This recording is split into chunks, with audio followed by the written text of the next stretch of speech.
Assalamu alaikum. My brothers and sisters, we have approximately 2.5 weeks up to Ramadan. One thing I would like to sincerely advise myself and yourselves, and this is going to be Ramadan with a difference. From now, write down 30 bad habits that you have, something you need to eradicate. 30 things.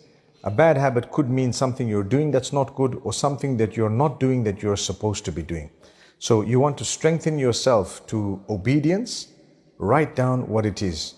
Weakness in your prayer, for example, your dress code, for example, the way you speak, for example, the laziness that you have, for example, how you treat the colleagues that you work with, or those who work for you, or those whom you work for, and so on. So many things. You can write down, jot down 30 things.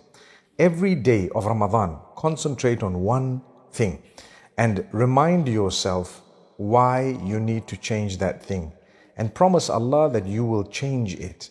And start making that effort even before Ramadan. But as Ramadan is passing, on a daily basis, look at each one of those things, one at a time.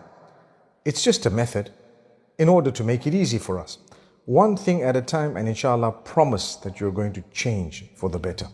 In this way, the Ramadan will become much more productive.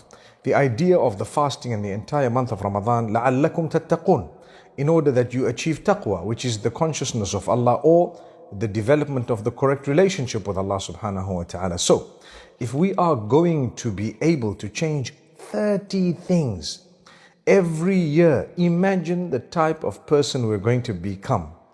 In no time, we'll become a lovely person. And then, if you need help to identify your weaknesses, talk to those whom you live with.